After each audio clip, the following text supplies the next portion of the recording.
I don't fully understand the concept of conscious energy.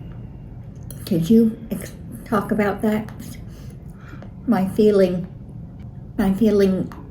is that that's a critical thing for me to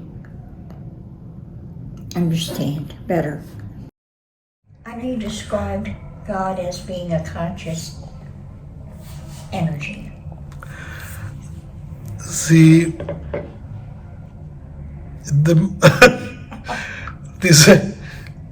the second we say that I want to understand consciousness, I know, it's you're really defeating again. it.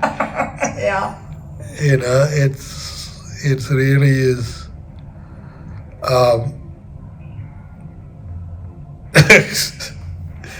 Because it's not something you can understand. Okay. You know, it is not something that is so ordered or so, you know, that you can really understand. It's not like that.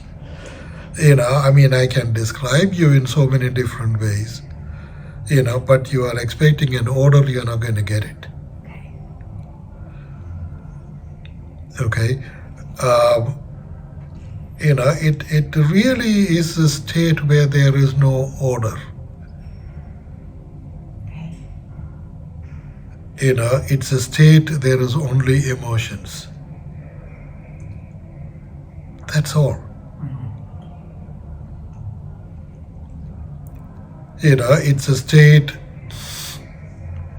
that is full of all knowing. You see,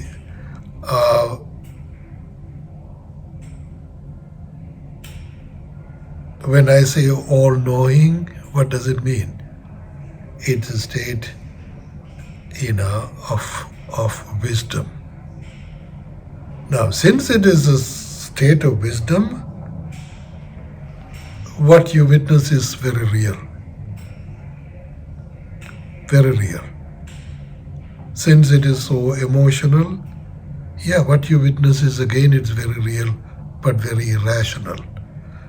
You know, there is no rational emotions going on. See?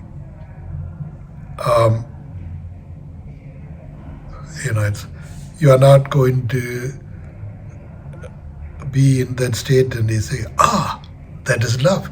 No. You are not in that awareness. You cannot distinguish between love and charity and compassion and mercy and sadness and kindness and all of that. You're not going to distinguish. See, distinguish is an ordered way of approaching it. You see, you know, and you are not going to, you know, you are in the midst of all wisdom, but you are not learning anything from it. That awareness, it's there, that's it. You're not learning anything. Okay? And so you really are in that flood. You know, you are in that ocean of everything. You know, you are in the realm of everything. That's what it is. See, you cannot isolate anything. You cannot divide anything. You cannot try to define anything. It's just beyond all of these. You know, and it is so beyond that you can only come into it when you transcend orders. You know, as long as you remain in that ordered frame of mind, you cannot get into that conscious level. Into consciousness, you cannot. See, that is the reason why Jesus says, you know, just become a child, then the kingdom is yours. See, a child does not have ordered perceptions. You see, The child is free. The child is in that frame of mind all the time. Child bursts out emotions. All of a sudden, even in the sleep, she starts to smile. She starts to laugh. Sometimes it looks like she's crying, even when she's sleeping. All that burst of emotions, you'll see them. You'll witness them. Those are the exceptional part of it. Otherwise, you are just saying it. See, a child is in that frame of wisdom where she is revealed of the language. She is learning her first language, mother tongue, when she is not in fact learning. You see what I mean? She just knows. Yeah. You see, she just knows. She was not learning, she knows. See, you are in the knowing. That's really how it is like when you are in the conscious frame of mind. You see that? Yeah. And it is so much so you have to transcend orders to enter into it.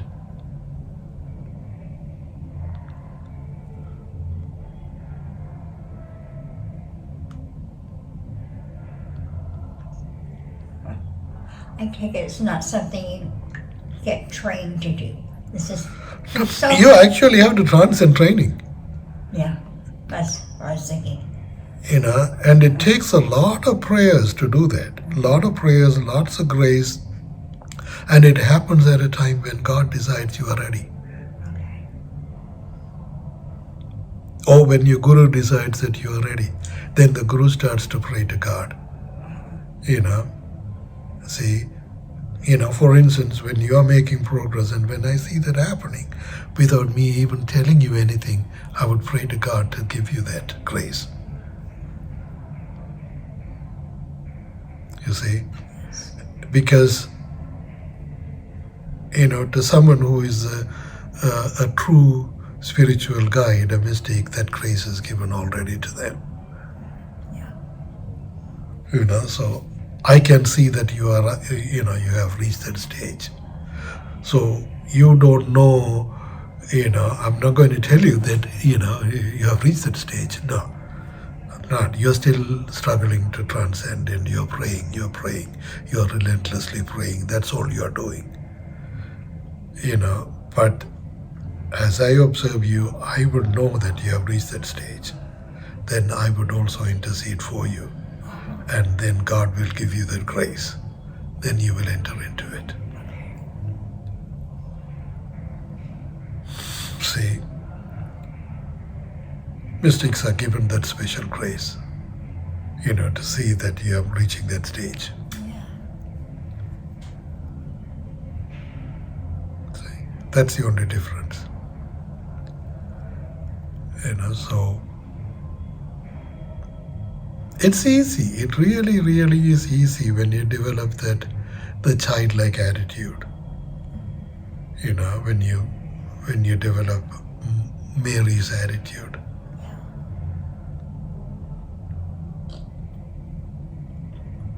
St. Peter had that all the time.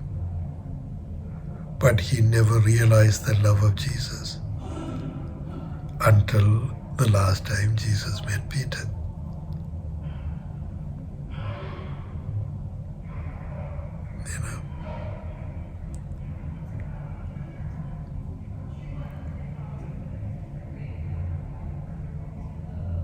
So it's all the grace of God, that's what it is.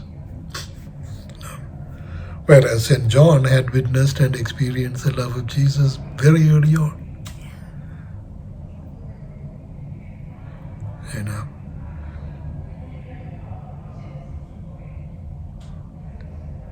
So it all depends on the love of God.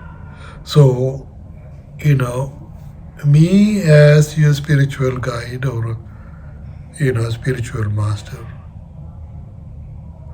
I am given that awareness to know that you are reaching it. Then in my meditations, in my prayers, in my contemplations, I also intercede for you that, you would be given that grace.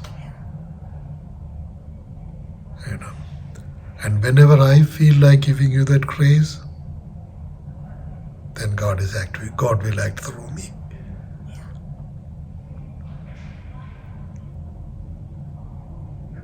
That's really how a relationship with a guru or with a spiritual master works.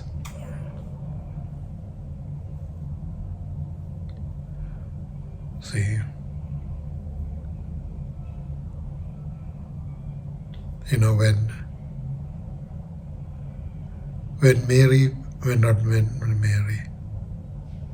when Mother Teresa felt like touching that leper, washing his face, washing his wounds,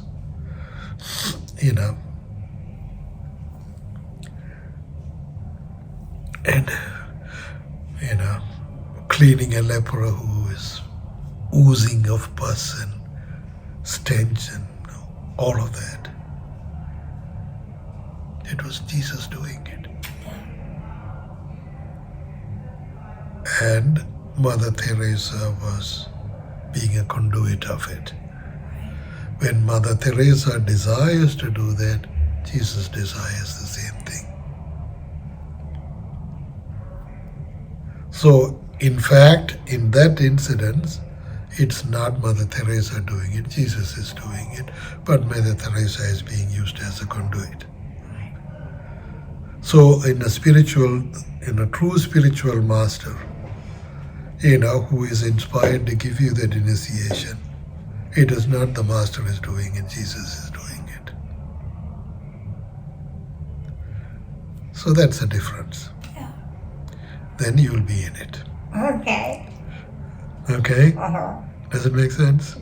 Plenty of sense. Okay. Praise God.